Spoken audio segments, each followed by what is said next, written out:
ସତେ ଏହି ହୃଦୟରେ। ତୁମେ ମୋ ମନକୁ ଆସିଗଲା ପରେ ସବୁ ସମୟ ମୋହର ପ୍ରିୟ ସମୟ ହୋଇଯାଏ। ଆଖି ପିଛୁଳାକେ ସତେ ମନକୁ ମୁଁ କଳିପାରି କିପରି ମୋ ପାଖେ ତୁମର ସାନ୍ନିଧ୍ୟ ବାରି ହୋଇଯାଏ।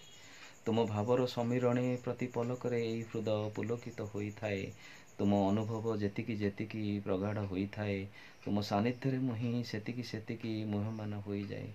ତୁମେ ଅବା ମୋର ଶତ ଫଗୁଣର ବିଶ୍ୱାସ ଭରସା ଅନ୍ତରେ ମୋ ଜାଗରିତ ହୋଇଥାଏ। ହୁଏତ ଏଇଥିପାଇଁ ଲାଗେ ସହସା କାହାର ଧୀର ପାଦର ଆହଟ ମୋ ଛାତିର ସ୍ପନ୍ଦନେ ଏକାକାର ହୋଇଯାଏ। ପ୍ରତ୍ୟୟ ସାଗରେ ବିନା ଦ୍ୱିଧାରେ ମୁଁ ଅବଗାହି ଥାଏ। କାହିଁକି କେଜାଣି ନିଜକୁ ମୁଁ ଗୋଟାପଣେ ଭୁଲିଯିବା ଶ୍ରେୟ ମଣିଥାଏ। ତୁମକୁ ପାଖରେ ପାଇ ମୁଁ ଯେଣୁ ପ୍ରାଣ ଛଳ ଛଳ ବିହଳିତ ହୋଇଥାଏ। ଶତ ମିଛର ସଂଶୟ ଭଉଁରୀ ଉଦ୍ଭ୍ରାନ୍ତ କରିବାକୁ ମୋତେ ଅସମର୍ଥ ହୋଇଯାଏ। ତୁମକୁ କିପରି ଭାବିବି ଅଳିକ, ମୁଁ ଯେ ତୁମରି ବିନୀତ, ତୁମ ପାଖେ ନିଉଛଣା ହୋଇଥାଏ। ତୁମେ ପାଖେ ଅଛ ବୋଲି ଅନୁଭବିଲେ ଜୀବନ ଆପେ ସହଜ ହୋଇଥାଏ। ତୁମରି ଭାବରେ ମୁଁ କେବେ ଅଭାବି ନଥାଏ। ତୁମେ ହିଁ ସ୍ୱାଗତ, ତୁମେ ହିଁ ଶାଶ୍ୱତ। ମୋ ପାଇଁ ତୁମେ ହେ ସଦା ଆଶାର ପ୍ରଭାତ। ଯେଣୁ ତୁମେ ସଦାକାଳ ସମୀପେ ରହିଛ ସତେ ଏଇ ହୃଦୟରେ।